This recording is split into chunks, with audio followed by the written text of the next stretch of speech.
ایک مرتبہ غوث پاک عصر کی نماز پڑھا کر کے جو ہے وہ دریائے دجلہ کی سیر کے لیے نکلے. دریائے دجلہ بہت بڑا دریا ہے، میں نے اسے دیکھا ہے الحمدللہ. اور وہ دریا جو ہے اس ایک خصوصیت اس کی یہ ہے کہ وہ دریا پلٹیاں کھاتا ہے سال بسال، یعنی ایک سال یا کچھ سال وہ اس طرف پلٹی کھاتا ہے تو ادھر دریا بڑھ جاتا ہے، اور کبھی وہ ادھر پلٹی کھاتا ہے تو وہ ادھر بڑھ جاتا ہے. بہت بڑا دریا ہے، اس زمانے میں اور بڑا تھا، ابھی جو ہے وہ اس کو کچھ سمیٹا گیا ہے، لیکن آج بھی اس میں کشتیاں چلتی ہے، اس میں آج بھی کشتیوں کا آنا جانا ہے، اور لوگ ایک کنارے سے دوسرے کنارے کشتیوں پہ آتے جاتے ہیں. میرے غوث کی شان یہ ہے، آپ عصر کے بعد دریا کی سیر کو گئے، اس لیے کہ سیر و تفریح کو جانا یہ بری بات نہیں ہے.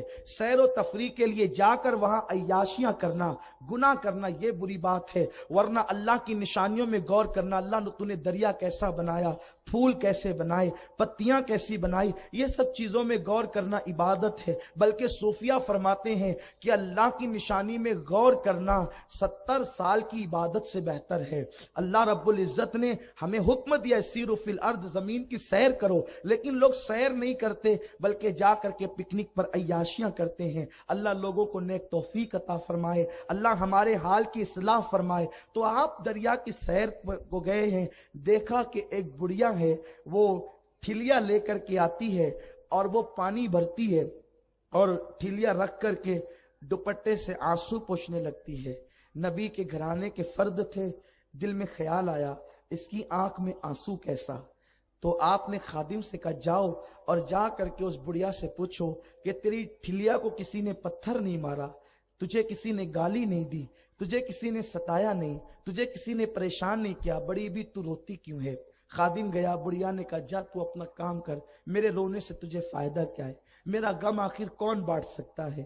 اسے کچھ نہیں بتایا. آپ تشریف لائے، چہرہ بتاتا تھا، دیکھو تو خدا یاد آ جائے. بڑھیا سے کہا اماں جی کیوں روتی ہے؟ تو بڑھیا وہاں بتانے سے انکار کرتی ہے لیکن یہاں داستان شروع کرتی ہے. وجہ یہ ہے کہ ہر چہرے ایسے نہیں ہوتے جہاں دکھ درد بانٹا جاتا ہے. محبت کے لیے کچھ خاص دل مخصوص ہوتے ہیں. یہ وہ نغمہ ہے جو ہر سانس پہ گایا نہیں جاتا. لوگوں کو غموں کی داستان سننا اچھا لگتا ہے، رو کے سنا، ہنس کے اڑا دیا. لیکن کچھ چہرے ایسے ہیں جو خدا کی یاد دلاتے ہیں. طبرانی کی روایت ہے، میرے آقا فرماتے ہیں میری امت کے وہ چہرے جو نورانی ہے ان سے دنیا اور آخرت کی حاجتیں مانگا کرو، ضرور پاؤں گے، کیونکہ اللہ نے میری رحمت کا حصہ ان کے اندر رکھ دیا ہے. اب بتائیں، حضور خود کہتے ہیں کہ مانگو، اور کوئی اگر یہ کہے کہ نہ مانگو تو ہم حضور کی سنیں یا کسی اور کی سنیں؟ یہ بات تو نہیں ہو سکتی. ہم نے کلمہ حضور کا پڑھا ہے، کلمہ محمد رسول اللہ پڑھا ہے. اب ہم کسی کی بھی بات ایسے مان لیں؟ نہیں. ہمارے لیے وہی معیار ہے جو رسول اللہ کا فرمان ہے. جو حضور کی بولی بولے وہ اپنا ہے، جو حضور کے خلاف بولی بولے پھر وہ کسی شہر کا ہو، کسی ملک کا ہو، کسی علاقے کا ہو، ہم نہیں مانتے. مکے والا ہے ابو لہب ہے، حضور کے خلاف بول رہا ہے تو جوتے کی نوک پر ہے. حبشہ والا بلال ہے، اپنا آقا ہے کیونکہ وہ حضور کی بولی بول رہے ہیں. بات بولی سے سمجھ میں آتی ہے، دل کے احوال بولی سے پتا چلتے ہیں. تو بڑھیا نے چہرہ دیکھا کہ یہاں پر غم ہلکا ہو سکتا ہے.